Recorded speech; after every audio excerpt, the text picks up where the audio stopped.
But don't focus on the front, on the outside. Focus on the inside to see what is happening to you. And be honest. Don't ever be afraid of having imperfections, because true perfection simply doesn't exist within humanity.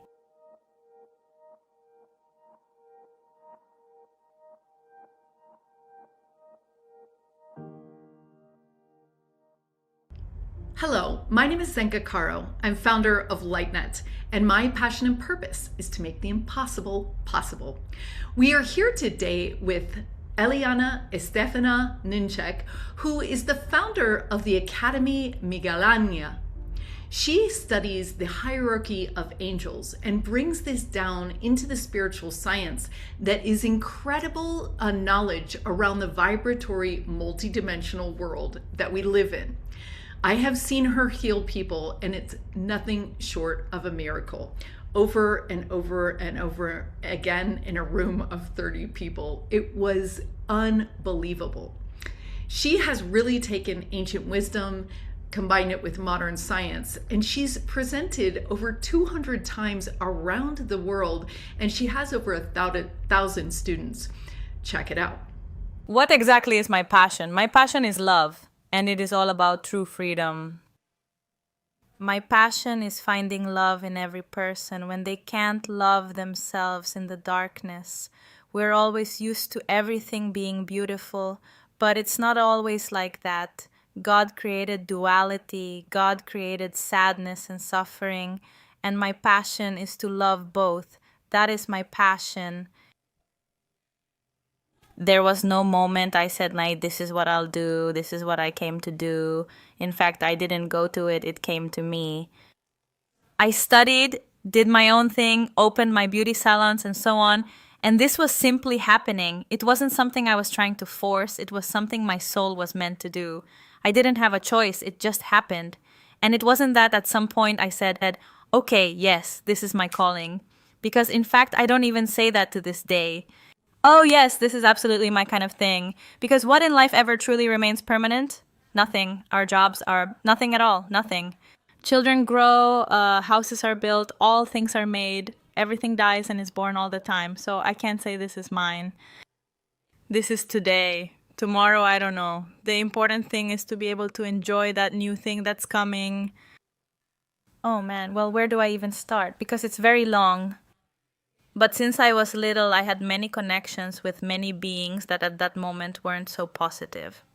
By positive, I mean they didn't tell me very nice things, they were more destructive, they connected me more with the astral plane. I saw deceased people who were perhaps lost in emotional entanglements, and I could talk a lot about these. But that was my learning. My learning was in darkness, and everything I share about the astral is based on my experience communicating with direct astrals, whether through possession of a body or by looking in a mirror, simply speaking telepathically with them. That was like my beginning. Everyone sometimes thinks I was born with a silver spoon in my mouth, and that everything in life was wonderful for me and everything was divine, and that, oh yes, I'm talking to Archangel Michael. No, the truth is no, and I had a somewhat complicated childhood with a mother's absence, a father's absence. And so all of that was creating the human being that I am today. I'll give you an example. I've had many conflicts with my maternal side. She has assaulted me many times, to the point of wishing me to somehow depart from this earthly plane. And what that did was create a profound shift within me, to open myself to unconditional love, free from judgment. That's why today when I see people, I see anyone of any religion, of any background. As I was telling a friend the other day, I see murderers, rapists. I see everyone, because love is for all, God is for all, not just for one. The most difficult thing, it's about not losing the stability of our connection to humanity. Because when you have that permanent connection with who you truly are, that divinity within your heart, it's incredibly joyful, and it can even become addictive. But we are here to be human beings, and we must strive to improve ourselves. And that's what we're here for, to collaborate with planetary change. We must improve as human beings. First, by being honest and breaking free from automatic responses. That's fundamental. So the balance is between humanity and heaven. It's bringing heaven down to earth, not earth up to heaven. Otherwise, we'll be spaced out all day. So sometimes I get a little lost in those conversations, in that information that takes me away from my present and my sense of humanity. So that's when I always have to be observing myself to see how far I go. It's important to observe the ego. The ego is the personality you were given, the one you formed with your parents. And the ego always has a tendency to want recognition, it has its needs, its shortcomings, especially with a traumatic childhood. So it's crucial to work on your humanity, to connect with the celestial or extraterrestrial or whatever you want to call it. It's fundamental, because otherwise you're just filling your shortcomings with that ethereal aspect, but you're not loving your own humanity. I believe that's one of the things that, I won't say it's difficult for me, but it's something I'm still working on. That I am looking at him all the time. It's extremely important. Not even I know what I am, huh? So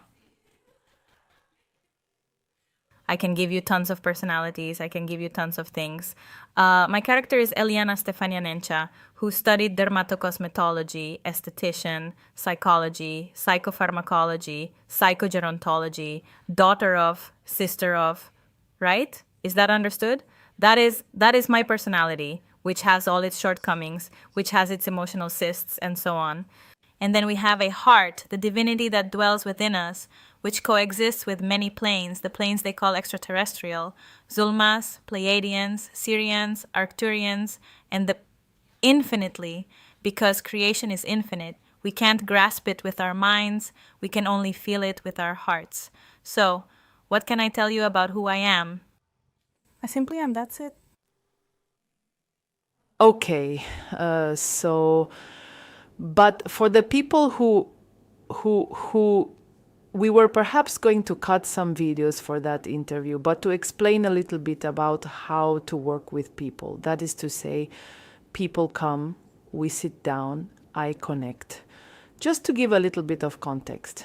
Yeah. My work style? Okay, yes, I get carried away. All right, well, what exactly are Miguelian healings? Miguelian healings are connections from soul to soul. When we come here, we lock up our hearts, our very divinity, in a tiny cage, like a little bird, and we don't let them be free. How many times have you found yourself saying, well, I must do this, but my heart wants to do that, right? So we keep adding layers, we keep boxing it in, and we don't allow that divinity that comes to experience itself to simply express. So we cover it so much that we no longer even know who we are, what we want, or where we're going. And I did what was politically correct or what I was supposed to do, and yet I feel empty, I feel hollow. That's because the divinity that is within you isn't opening or expanding as it should by accepting it and giving it the command that you fear. Yes, it brings you uncertainty because it will take you through emotional oscillations. What is that? Ultimately, that's what it all comes down to. The emotional oscillation that brings you that wisdom of the heart, so you can then express it to others. There is no such thing as eternal happiness. It is merely an illusion of the ego. Do you understand? So Miguelian healings are about connecting directly with that heart, beyond what their mind could ever possibly imagine or conceive. That's why I always give this example. Lots of people come and say, well, I came, Eliana, to heal this tiny little finger because this tiny little finger hurts me like this. Sa, sa, sa, sa, sa, sa. Yes, my love, whatever you wish. The ego is very superficial. Perhaps this little finger worries you, but in reality, you need to heal your maternal grief. Because you've denied it, because you have a deep-seated hang-up, or let's say a subconscious notion that you must always be strong, and so you don't allow yourself to experience any grief in your life. what's more important, that or the little finger? So many times people come and say, oh, I was happy at home drinking mate. I don't know. I said I'd come here. I walk in and I feel like crying. Why do I feel like crying if I'm fine? You think you're fine because you lie to yourself all the time. And then the heart begins to pound like a rapid heartbeat. Ta, ta, ta, ta, ta, ta, ta, ta. Because it wants to be free, it wants to let go of everything it's been holding, that it's been holding on to for who knows how long, including previous generations, what they didn't resolve emotionally. They didn't resolve, no. When I say resolve, it's not an equation. When I say resolve, it's simply to accept and truly love the moment as it is, whatever the emotion may be, even if it makes you feel like you're dying. Because when you feel pain, you feel like you're dying. It's a pain where you say, I'm dying. But then you realize that you're not dying. And what happens then? You are reborn. You are born again. That is a healing from Archangel Michael. It's about recognizing ourselves from every single... The passion for the mission. It's what truly feeds your very spirit. It's anything that makes you feel deep joy and peace, which doesn't mean it has to remain that way indefinitely. And I want to clarify this point once again. We often hold the belief that our life's purpose must unfold in a very specific manner.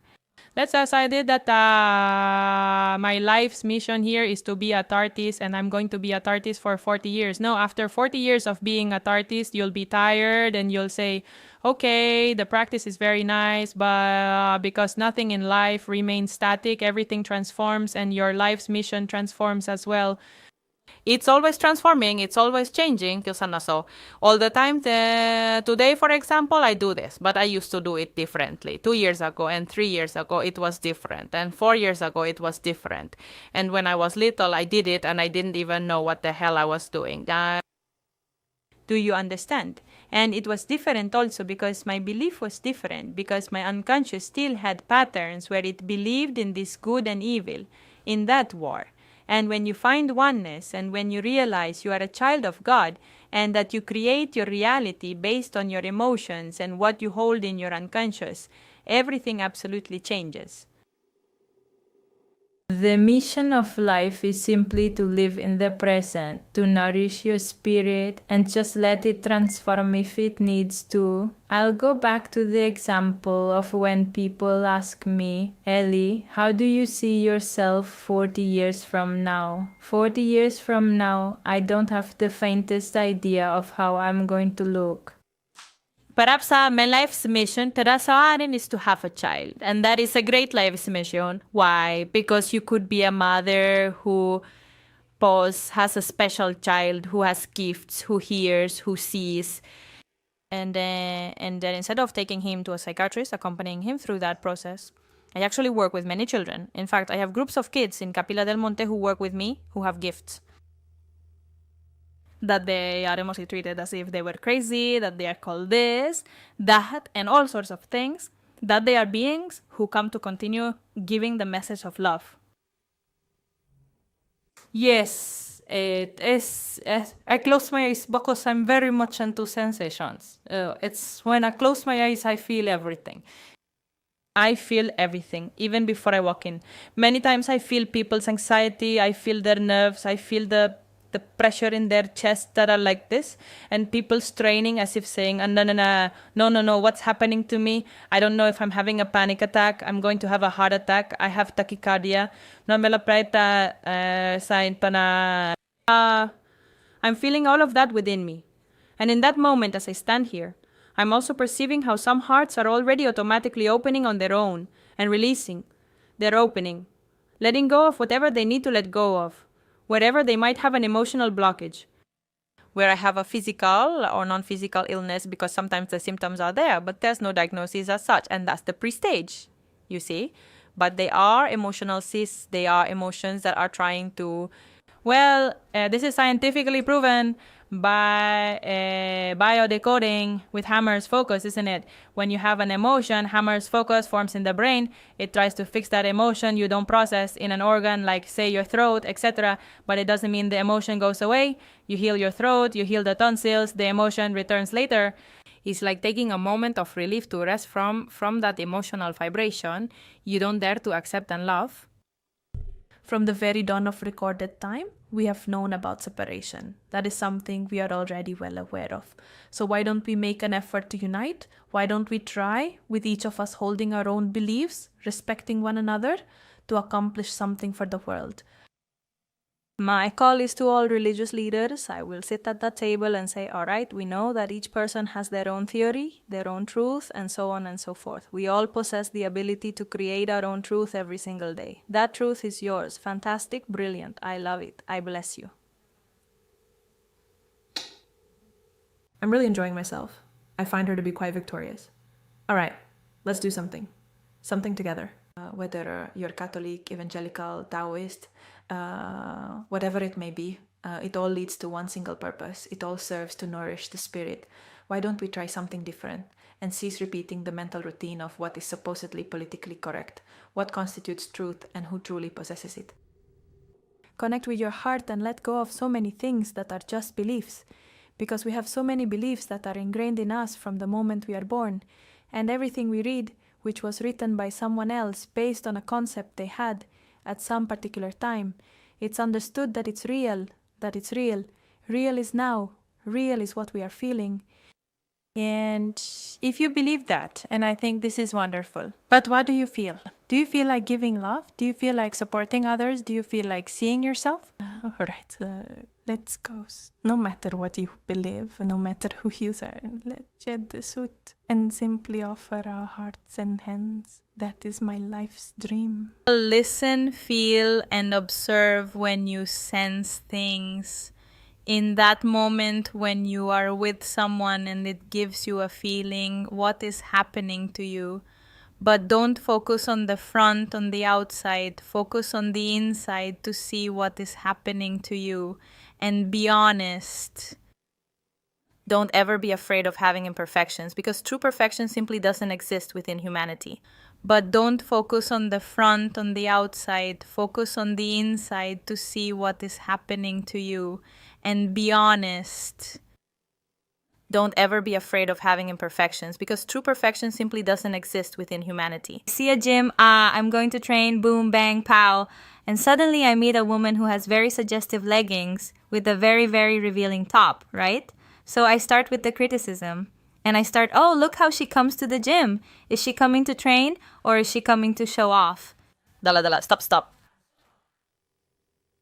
Because I know that many people find themselves in that very position. Criticism is the easiest thing to do. Any criticism you make will always speak about you, not about someone else. What's really happening inside is that you don't feel good about yourself, and you'd love to have that butt, and you'd love that sports outfit to fit you just like that. So where do you look then? Outside or inside? No, deep inside, I feel envy. And for that, you need to have real guts and courage and say, yes, I feel envy. What can I do to change this? I take care of myself. I need to love myself. I need to take care of myself with food, exercise. I need, dye my hair. I need whatever your temple needs for you to feel complete, but for you, not for others, not for approval, because that is an emotional void. Simply so that you wake up in the morning, look in the mirror and say, wow, today I feel great. So that's it. That would be the main piece of advice. Every single emotion that makes itself present, this is just one example, and it's a very typical local one, but every emotion that makes itself present, you must always observe it.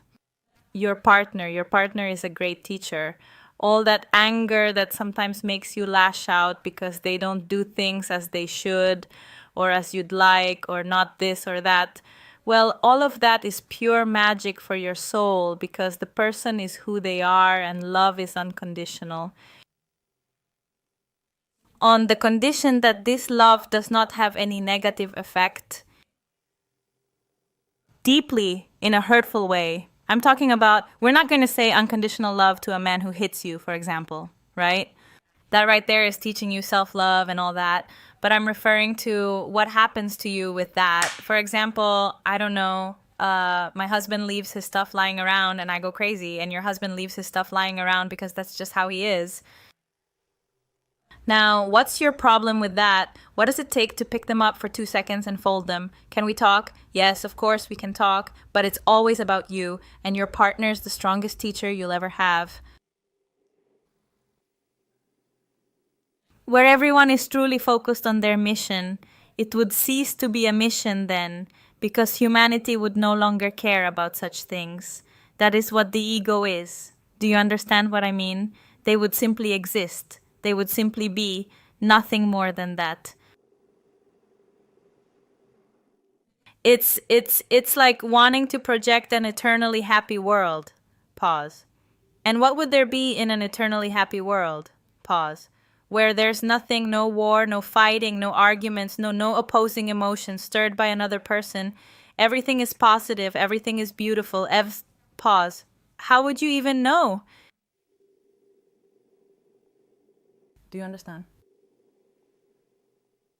If everyone were on their own mission, it would no longer be a world searching for a mission. It would be a oneness simply existing. Do you understand? That's why we really need to enjoy the present moment. It's truly beautiful to be human and to have this unique opportunity of duality, to be able to truly know yourself, to feel yourself in all aspects of life, both the earthly and the spiritual ones. We are all in a time of great change, and we are searching for that. I always share this thought. Whatever your search, it is valid. There is neither good nor bad. If going to church and praying the rosary makes you feel good and you feel it fills your spirit, that's enough. When it stops filling your spirit and you start having doubts and want to change, that's great. If you want to go to the evangelical church, pray, ask for the Holy Spirit. I love the evangelical church. And feel the fire of God in your heart and nourish your spirit. That's great. And if you like to go meditate and chant Om, and if you like to read books on metaphysics, and if you like whatever you feel truly nourishes your spirit. You know, when your spirit feels joyful, when your heart is full, it's like that peace that makes time stand still and lets you enjoy the scent of flowers, the breeze caressing your face, the textures of the fabric, the temperature of the place, where it allows you to truly be yourself. That's why, to me, there are no religions, good or bad, not this one, not that one, not any other. Every single thing is perfect in its own time, and it is absolutely necessary. We cannot at times wish to run when we are just barely taking our first steps. Because that's ego.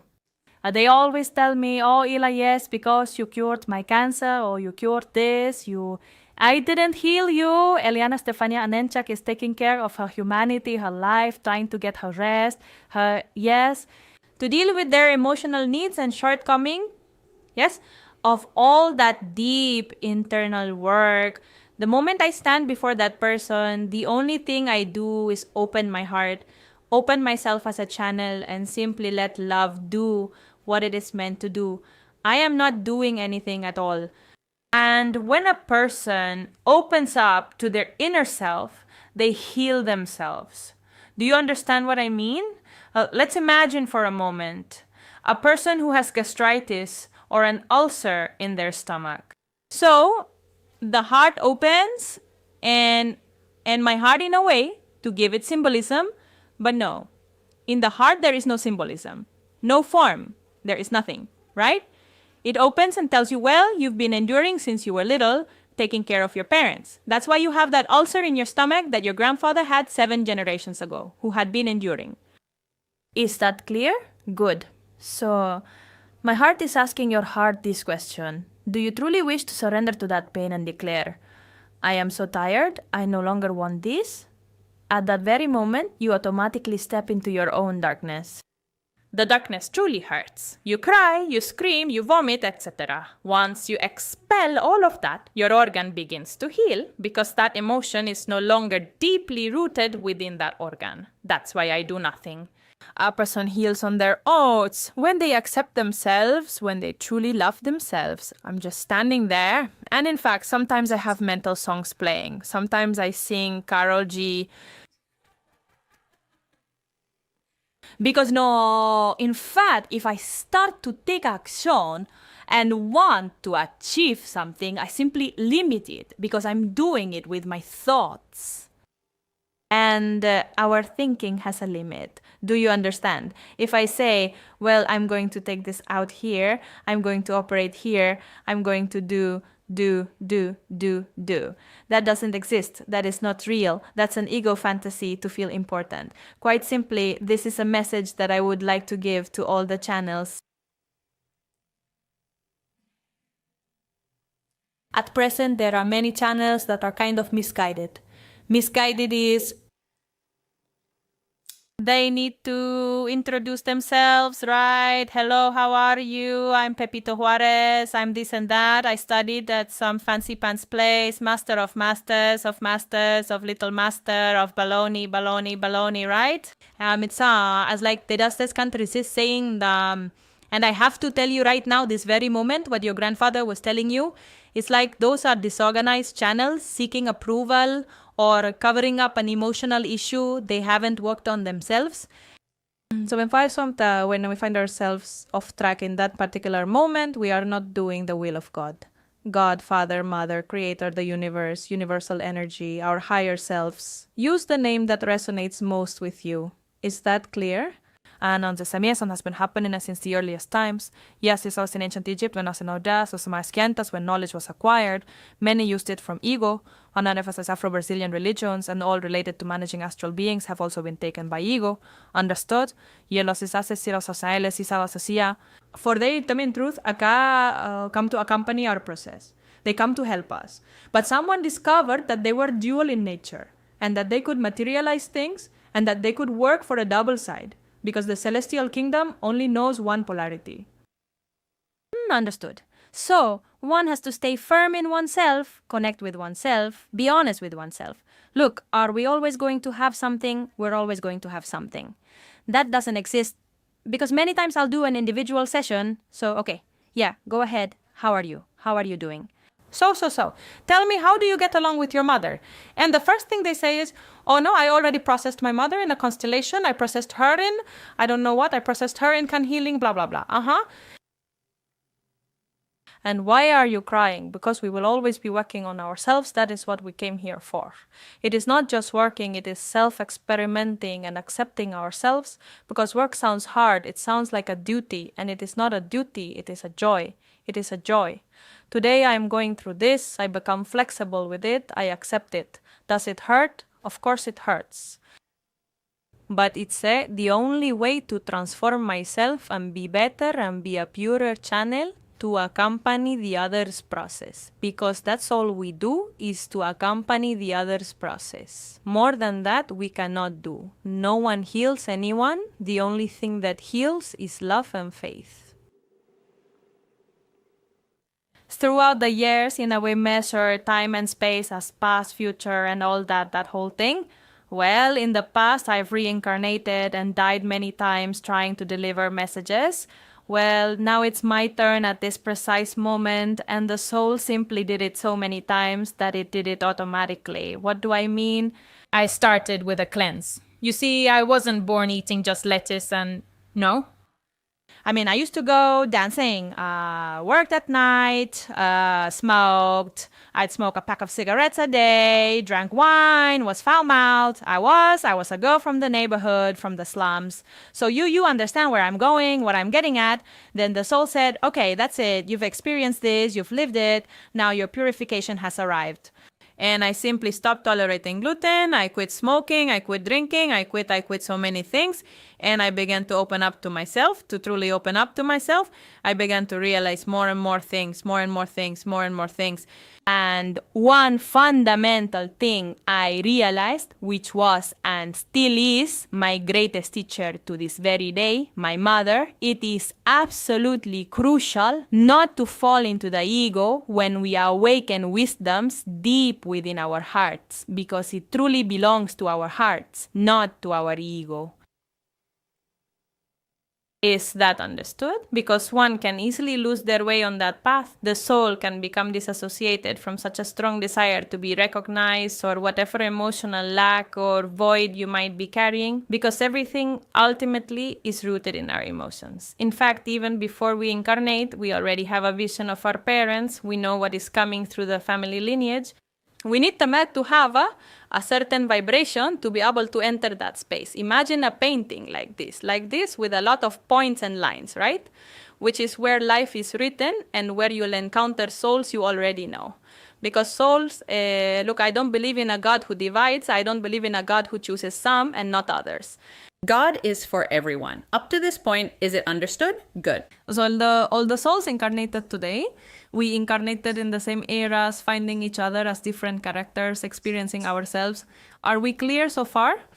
Well, we have that blueprint. We have, let's say, souls wanting to incarnate in that self-experimentation that comes with the parents, the lineage, and the day it's born, the day it arrives, when that, let's say, that vibrational level is created for it to come. Light is produced because in conception, light is made. Say it. And the moment light is made, it automatically takes the star's information. The star's information is the zodiac sign and the ascendant. I know nothing of astrology, but I can tell you, based on helping people, I've helped thousands. Your zodiac sign will show that emotional block you'll face, that yeah, I see, and your ascendant, how you'll handle it. Everything is connected, it's all one, nothing is separate. Somewhere down everywhere na kuno so seven, everything we are one. So mamasi can but on how much do we truly feel it in our hearts. Now post on komasasai, is this clear?